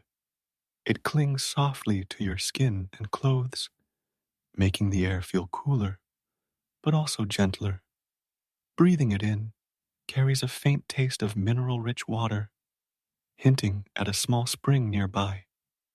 The sound of the river fades now, replaced by something new, a faint dripping. As we draw closer, the moonlight reveals a cluster of stones, and from between them, a thin stream trickles into a shallow pool. This is the source of the mist, Spring water emerging from underground, naturally cooled and pure. Springs like this occur where groundwater finds a path to the surface through layers of rock. The slow movement through earth and stone filters the water, often making it cleaner than what we might drink from many other sources. We stop to listen. The slow drip into the pool creates concentric ripples that catch the moonlight and stretch outward before fading. These ripples are hypnotic, patterns without urgency, forming and fading in their own time. Watching repetitive, gentle movement like this has been shown to slow heart rate and encourage the parasympathetic nervous system, the part of the body responsible for rest and recovery. It's as though each ripple carries away a little more of the day's weight. Past the spring, the forest calls us back. The first trees here are tall and spaced widely apart, their trunks pale against the dark. The ground beneath is covered with fallen leaves, making each step a muted shuffle. Overhead, branches sway slightly, but no strong wind disturbs them. You might notice a faint sound now, almost like a low, continuous hum. It's not wind, it's the forest itself, the sum of tiny movements, distant water, and the faint vibration of life. The deeper we walk, the more that sound becomes a blanket wrapping around the mind. Your breathing may have slowed without you noticing. The eyes grow heavier, though they remain open, taking in the scene. There's no need to resist it. Here, tiredness is welcome, like a trusted friend arriving quietly at the door. We come to a clearing just large enough to let the moonlight in. In its center lies a fallen tree, its bark worn smooth by years of weather. Moss grows along its length, a soft green cushion that seems made for resting. Without words, you know this is a place to pause. The ground is dry here, the air still. If you close your eyes for a moment, the sounds blend into one another. The faint hum of the forest, the distant trickle of the spring, the slow rhythm of your own breath. Lying back, you notice how the forest feels different when you're still. It's not silent, but every sound has space around it. An occasional leaf shifts. Somewhere far off, an owl calls once, then is quiet again. The air cools slightly, and your muscles seem to sink deeper into rest. The mind, unburdened by rushing thoughts, begins to drift toward the edge of dreaming. For a while, there is nothing to do but remain here, feeling the moss beneath and the moonlight above. You might imagine roots growing from where you rest, reaching into the soil, connecting you to the forest itself. It's not a thought you force, it simply appears, like a quiet truth that's always been there. When at last you rise, the path forward is faint but clear, leading deeper into the trees. The night has grown quieter still, as though even the forest has begun to sleep. Each step feels slower now, more deliberate, not from effort, but from the pull of rest that grows stronger with every moment. The journey continues, but you carry the stillness of the meadow, the mist, and the moss-covered log with you, like gentle layers wrapping around the mind, drawing it ever closer to peace. The next morning unfolded under a sky painted in pastel blues and soft pinks, as though the world itself had decided to ease into the day without rush or noise. Samuel awoke to the rhythmic tapping of light rain against the window, a steady, comforting pattern that reminded him of the heartbeat of nature. The air in the cabin was fresh and faintly scented with pine, filtered through the slightly open window overnight. He took a deep breath, feeling his lungs expand, the oxygen carrying with it a subtle sense of renewal. He moved slowly, still wrapped in the tranquility of the place, and brewed himself a cup of herbal tea made from the dried mint and chamomile he had gathered with Elena the day before. The steam curled upward in delicate spirals, blurring his view of the forest for a moment before dissolving into the cool air. He took his tea to the small porch, settling into the wooden chair that creaked softly under his weight. From there, the forest seemed alive with gentle motion. Raindrops trembled on the edges of leaves before letting go, falling in slow arcs to the damp earth below. A family of deer moved cautiously between the trees, their coats darkened by the drizzle, their ears flicking with alert grace. Samuel watched them quietly, mindful not to disturb the serene scene. He thought about how deer, like many animals, had evolved to move silently through dense foliage, each step calculated to avoid drawing the attention of predators. Their survival depended not on speed alone, but on patience and awareness, traits humans often overlooked in their rush to achieve and acquire. When the rain lightened to a mist, he decided to walk to the clearing where he and Elena had left some markers for their plant mapping project. The trail was soft and dark beneath his boots, the scent of wet soil, rich and grounding. Along the way, he noticed how water collected in the grooves of rocks, forming tiny reflective pools that mirrored the canopy above. Each drop that fell into them sent ripples outward, distorting the reflection just enough to remind him of how fleeting, perfect stillness is. At the clearing, Elena was already there, her notebook open and her hair damp from the mist. She smiled when she saw him, lifting a hand in greeting. "Perfect morning for soil testing," she said, her voice quiet but cheerful. "The moisture brings out the scent, and the texture changes. It tells you more than a dry sample ever could." Together, they crouched beside the flagged plots, using a small trowel to scoop out layers of earth. Elena demonstrated how the darker topsoil held the most organic matter, while the lighter subsoil revealed the mineral composition. She spoke of how farmers for centuries had relied on similar observations to decide what crops to plant, long before modern agricultural science provided precise chemical analyses. As they worked, Samuel found himself becoming absorbed, not just in the process, but in the act of paying attention to the world at such a fine level. The earth under his fingers was cool, its texture changing subtly depending on depth and location. Tiny roots wove through it like delicate threads, each a connection between the unseen life below and the green canopy above. They labeled their samples and took careful notes, occasionally pausing to listen to the forest.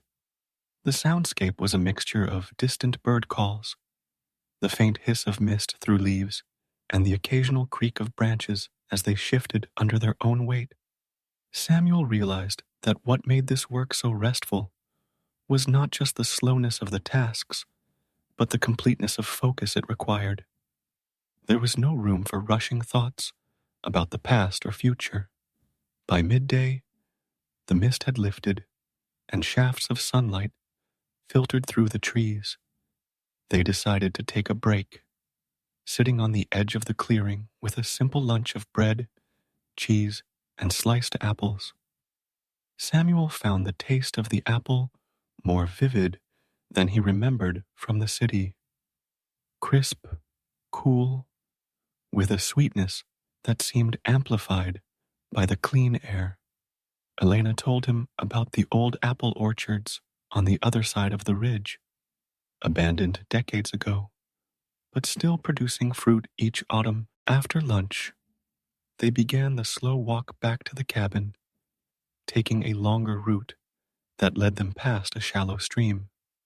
The water, clear enough to see every stone beneath, moved with a quiet persistence over its bed. Samuel crouched to watch a cluster of small fish dart between shadows, their quick movements a contrast to the stillness of the rest of the scene. Elena explained how even small streams like this one played an important role in maintaining the ecosystem, providing not only water but also nutrients carried from higher elevations down into the lowlands. Back at the cabin, they spread their notes and samples across the table. The late afternoon sun poured in through the windows, warming the wood and making the glass jars of soil glow in shades of gold and brown. Samuel felt a quiet pride in the work they had done, not because it was groundbreaking, but because it was thorough, honest, and grounded in the real rhythms of the land. As evening approached, they prepared a simple dinner of vegetable stew. The scent of simmering herbs filled the cabin, mingling with the faint, smoky aroma from the fireplace. Outside, the sky deepened into twilight, the first stars appearing as tiny sparks above the darkening treetops. Samuel found himself speaking less, content to let the moments stretch out in comfortable silence. After the meal, they stepped outside for a short walk before bed. The forest at night was different, quieter in some ways, but alive with other sounds. The chirp of crickets, the rustle of small animals moving through underbrush, the occasional distant call of an owl. The air was cooler, carrying the scent of damp earth and wood smoke. When they returned to the cabin, Samuel lingered by the window for a while, watching the stars emerge in greater numbers. He thought about how, over the past days, his mind had shifted from constant motion to something slow, rare, and more deliberate. It felt as if he were finally learning the value of stillness, not as an absence, but as a presence in its own right. That night, lying in bed with the window slightly open, he listened to the faint patter of renewed rain. His breathing fell into rhythm with it, and before long, he drifted into a sleep that felt deeper and calmer than any he could remember. The sun was just beginning to set, casting a golden sheen over the river's gentle surface. Each ripple caught the fading light like a fragment of molten metal, shifting and swaying in slow, graceful patterns. The air had cooled slightly since the afternoon, carrying with it the scent of distant pine forests and the faint mineral fragrance of the water itself. The group walked along the bank, their footsteps soft in the damp soil, each person breathing a little deeper, a little slower, as if the earth itself was encouraging them to rest. They paused near a bend in the river where the current slowed enough for floating leaves to drift almost lazily past. A small wooden pier jutted out into the water, its weathered planks smooth from years of sun and rain. A heron stood at the far end, perfectly still, watching the surface with sharp eyes. Without a sound, it struck, dipping its beak into the shallows and emerging with a tiny fish. Then, just as silently, it took flight, the slow beat of its wings creating ripples below. As they settled near the pier, the guide, who had been quietly observing the world around them, began to speak. His voice was as calm as the evening air, low and steady.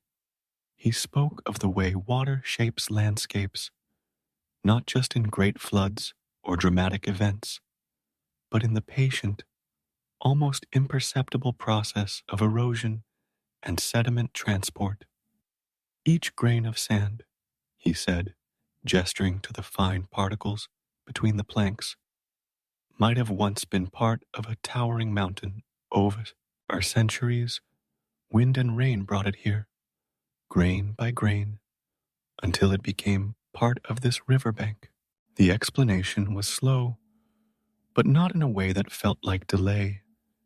It was deliberate, each sentence a smooth ripple in their thoughts. He explained how river ecosystems supported an incredible diversity of life, microorganisms in the mud, aquatic plants swaying with the current, insects skimming the surface, fish darting in the cool depths. Everything was connected. The air seemed to grow quieter as he spoke, as though even the forest was listening. The group remained there, some sitting with their feet dangling above the water, others lying back on the soft grass. The guide encouraged them to close their eyes and just listen. The river had a voice of its own, a constant murmur, sometimes low and soothing, sometimes punctuated by the sharper splash of something breaking the surface. In that moment, the sound was like a living lullaby. He began sharing a lesson about the psychology of sound, how certain frequencies, like the low, consistent gurgle of a stream, have been shown to calm the human nervous system. Your brain evolved alongside these sounds, he said softly. Long before cities or machines, you heard rivers, wind, rain. These sounds signaled safety, no predators nearby, no reason to be alert, just the reassurance that the world was in balance. The group seemed to sink even further into the grass, as if their bodies were becoming part of the earth beneath them. Somewhere far off, an owl called. Its voice drifted over the water, and a few bats appeared, flitting in the warm air above the river to catch insects. The guide reminded them that night in nature is not absence, but a shifting of life from one set of creatures to another. Diurnal animals retire, nocturnal ones emerge. The balance is seamless, and the rhythm constant. After a long, unhurried silence, the group stood and followed the guide along a narrow path leading away from the river. The forest here was denser, the air cooler under the canopy. Leaves rustled overhead, and every now and then, a shaft of golden light found its way between the branches, illuminating ferns and mosses like glowing green jewels. The guide pointed out different plants, explaining their role in the ecosystem. He showed them lichens clinging to rocks, evidence of some of the slowest life processes on Earth. He explained how they break down stone into soil over decades, sometimes centuries, preparing the ground for other plants. Eventually, the path began to rise, and they found themselves at the edge of a small clearing. In the center stood an enormous oak tree, its branches spreading wide like a welcoming embrace. Its bark was ridged and textured, with deep grooves that seemed to tell a story of centuries gone by. The guide suggested they rest here. Some leaned against the trunk, feeling the solidity of the wood beneath their palms. The ground was covered in a soft carpet of leaves, and when they sat, the forest seemed to fold around them like a protective shell. He began to talk about the science of trees, not just their visible beauty, but the invisible network beneath the soil, roots intertwined with those of other plants, communicating and sharing nutrients through a vast web of fungi known as the mycorrhizal network. You could think of it as the forest's nervous system, he said. Through it, trees send warnings, offer support, and maintain balance. It's one of the oldest forms of cooperation on Earth. The group listened, imagining the slow pulse of information traveling beneath their feet. The idea was strangely comforting. Life quietly supporting life, without hurry, without competition for the sake of greed.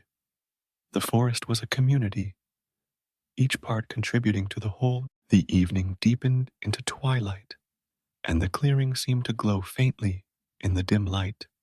Fireflies began to appear, drifting lazily above the grass.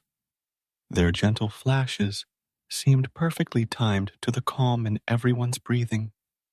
The guide suggested they lie back and look at the sky. Through gaps in the canopy, they could see the first stars beginning to emerge, each one a pinprick of light against the deepening blue. He spoke of how starlight takes years, decades, or even millennia to reach Earth, meaning they were looking back in time simply by gazing upward. Every night sky, he said quietly, is a time machine. The thought settled over them like a soft blanket, vast, humbling, but not frightening. For a long time, no one spoke. They listened to the crickets, the occasional whisper of leaves, and the steady rhythm of their own breathing. The guide knew this silence was as valuable as any words he could offer. In it, minds could wander gently, unforced, to places of comfort and peace. When it felt right, he spoke again, slowly, like the last notes of a song.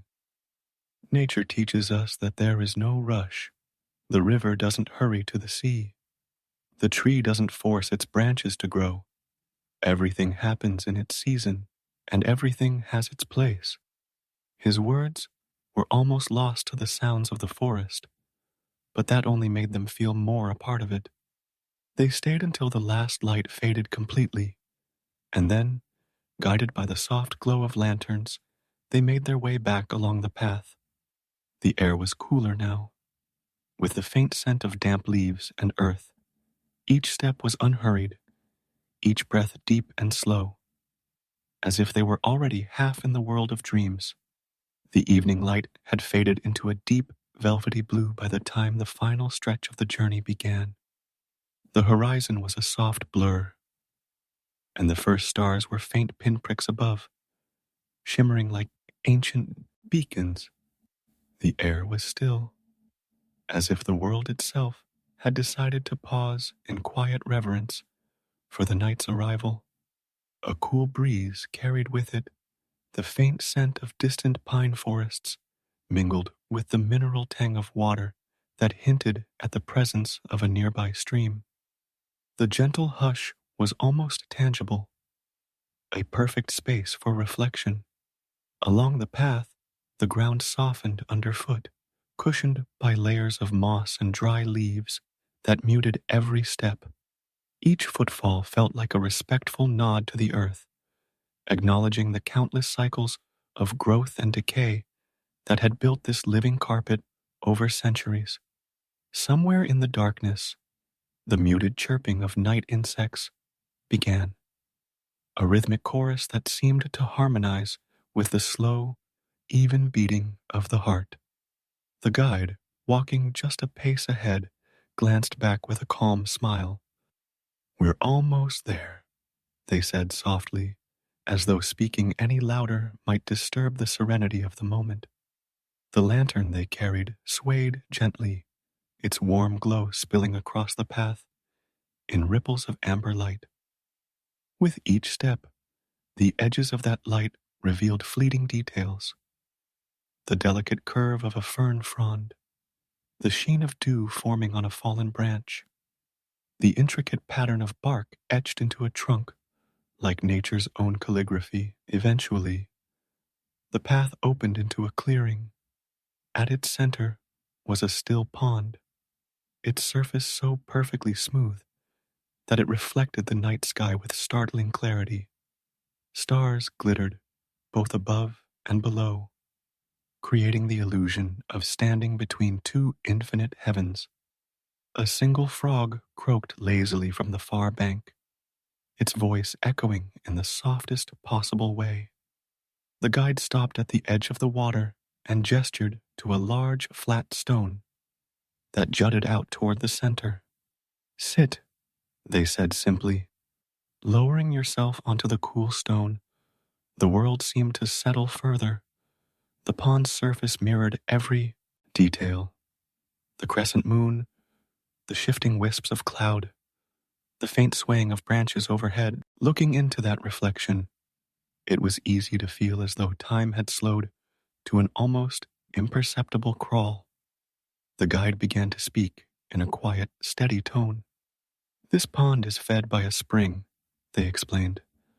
The water you see here began its journey high in the mountains, seeping through layers of rock, filtering over decades before it emerged here, clear and pure.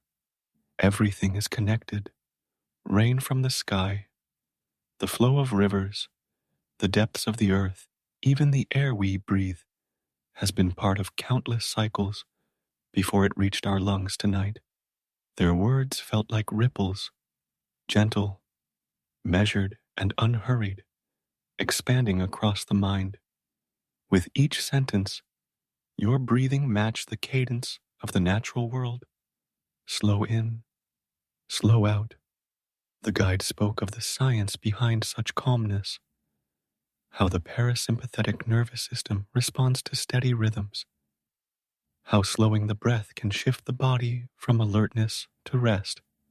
It was not just poetic, it was practical, rooted in the reality of how human biology mirrors the cycles of nature. The night deepened, and the reflection in the pond grew sharper. Occasionally, a tiny insect would touch the surface, sending perfect circles radiating outward, only to fade into stillness again. The guide encouraged you to notice every detail, not to analyze, but simply to witness. The texture of the stone beneath you, the cool air brushing against your cheek, the distant scent of wild mint from the edge of the clearing. The body responded by loosening, shoulders sinking, jaw unclenching. Minutes passed, or perhaps it was longer. Time felt irrelevant here. The mind drifted like a leaf on the pond's surface, buoyed by the quiet. Thoughts no longer rushed past. They arrived slowly, gently, each one acknowledged before it floated away again. The stars above seemed brighter now, not because they had changed, but because attention had. Awareness had set, tulled into the present moment entirely. When the guide finally stood, the lantern's light swayed again, casting golden reflections across the water. "Come," they said, their voice almost blending with the breeze. You rose, feeling lighter, not in body, but in the absence of tension. The path out of the clearing wound back through the forest, and each step seemed more deliberate now, each sound clearer. The distant hoot of an owl, the rustle of a small animal in the undergrowth, the faint creak of tree branches moving high overhead. As the journey neared its end, a small cabin came into view, nestled against the slope of a hill. Warm light glowed through the windows, and the faint smell of wood smoke drifted in the air. The guide opened the door, revealing a simple interior. A wooden table, shelves lined with jars of herb and dried flowers, and a bed with thick, soft blankets. The cabin's walls seemed to hold the warmth of many nights before this one. The guide gestured toward the bed. "Rest here. You've traveled far tonight, not just in distance, but in mind." You lay down, the blankets heavy in a comforting way, the mattress yielding perfectly beneath you. The guide set the lantern on a table and adjusted the wick, so the flame dimmed to a faint, steady glow.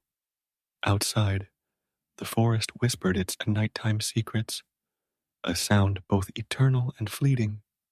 The guide's final words were almost a whisper themselves. "Sleep now. The world will still be here when you wake, and when you do, it will feel just a little more beautiful than before." The flame flickered one last time before settling. Your breathing slowed, your body sinking deeper into stillness.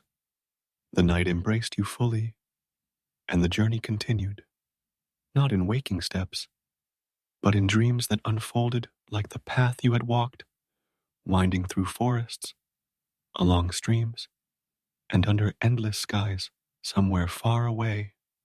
The poem and remained, holding the reflection of the stars, waiting for your return.